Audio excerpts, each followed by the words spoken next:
guys, this is your boy. So, I'm doing a little driving vlog as well as a review for Cardfight Vanguard If, Episode 1, titled The Vanguard's a Magical Girl? Question mark. The episode starts off with our boy Koji Ibuki waking up from a nightmare in a heavy sweat.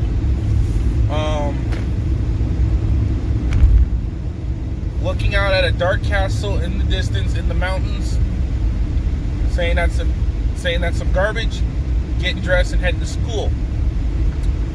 He later sees it and just gets irritated and just minds his own business. As he leaves school, he gets picked up by Suiko, and she requests that he comes with her to the Tatsunagi Foundation building. He goes there. Noam needs to talk to him. Noam lets him know these situations are occurring because of things that you didn't do, that you messed up on in your past and in your future. So he kind of doesn't trust the situation, but he's revealed an item called the Akashic Book by Noam, and with it, Noam is able to send him to any point in time where there is a distortion. So he gets sent to a distortion related in G era, and the mistake for him in G era was he did not give Chrono Gear Chronicle. So that's the main point of the episode in relation to Ibuki. On the other hand, you have Emi, who is another character, who's the second main character of the series, and she is going around. She is still in school, and she, with a friend by the name of Shuka, go into the castle in this episode, and they fight off the 4 generals and this guy I have deemed the Dark King. The way they fight is by summoning Vanguard units. So the first fight for them is against one of the generals, and all they really do is just dodge the spike bro units that are attacking them and knock out the general. The first general is revealed to be Morikawa.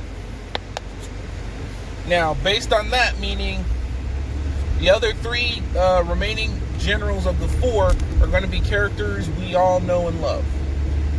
My prediction is based on the sounds when their voices as they were talking to Morikawa is it's probably going to be Kai, Kamui, and Miwa. If not, cool. If they are, awesome. The actor general, Emi and Shuka, fight the Dark King, and the Dark King happens to be the one and only Aichi Sendo.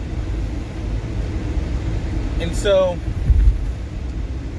Aichi ends up fighting Emi and Shuka by summoning Monarch Sanctuary Alfred, Blaster Dagger, Blaster Javelin, and Blaster Arrow.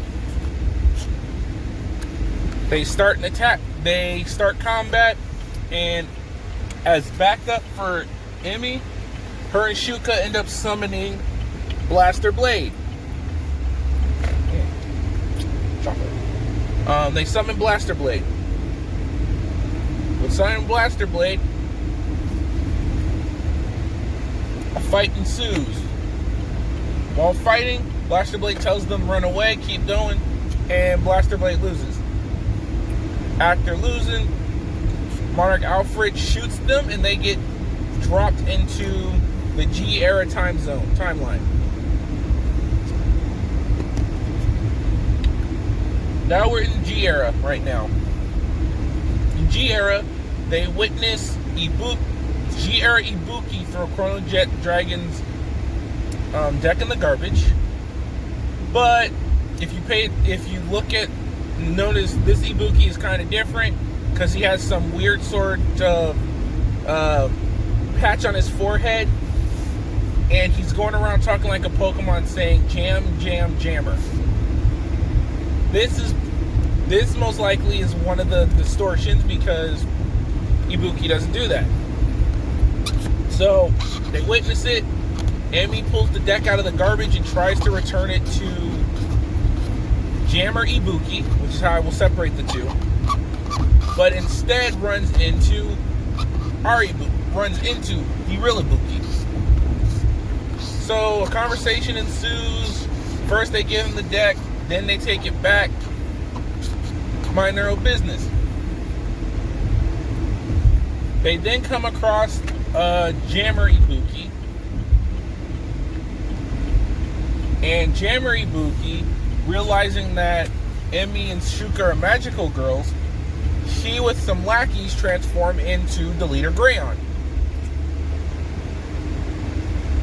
Ibuki witnesses this, and he is hype as all get out.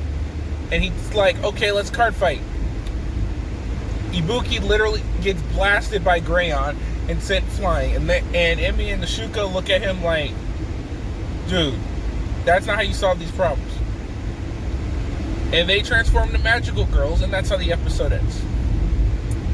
Now, I know I was kind of lightweight on the review because it was first episode. Not much is really explained. You just know Jammers are the villains. It seems like they're being run by some form of Aichi Sendo being a villain. And that's about it. Now, on my end, I liked the episode. It was very funny. The fourth wall breaks actually up the pleasantness of the episode, because they're not going to take these episodes seriously, and it's actually a fun ride. I will be doing episodes of this weekly, guys, so don't be surprised.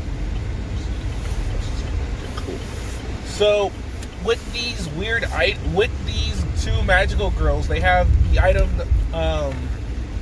The items do their own specific things. The rod is pretty much allows her Emi to summon the units, as well as she can use it, project energy from it to make a whip in some sort of way to get out of stuff. The binder that Shuka holds most likely is just there to hold all the units they collect over time. So they have a way to use so they have a holding case for all the monsters they can use. The biggest surprise for me was the Aichi villain cross. The other characters are going to be used in a way they aren't usually used. So Aichi's going to be the villain here, but it's not taken seriously. It's actually a kind of funny moment. The four generals are funny. They're slightly predictable, but we'll know all of that once they start revealing more. And if I have to rate this episode, I give it a 6 out of 10. Not bad, but not really good either. But you know, it could get better, it could get worse. But it's the first episode of the new series. I have high hope for it. And I think that's about it, guys. So please remember to like, comment, and subscribe down below. Tell us what you want to hear. Tell us your opinions. Tell me your opinions on the episode. Drop any questions you have about the episode, because I think I got everything down packed mentally. But I'm trying not to be really spoiler heavy right now, and there's nothing really to fully go on because it is episode 1. But yeah, also tell us what you're excited for in the near future when it relates to sets. Because I'm excited for Next Stage. I'm excited for MLB and premium collections releases. I'm excited for all that, like you guys probably are too. So please like, comment, subscribe down below. We'll see you in the next video, guys. Later.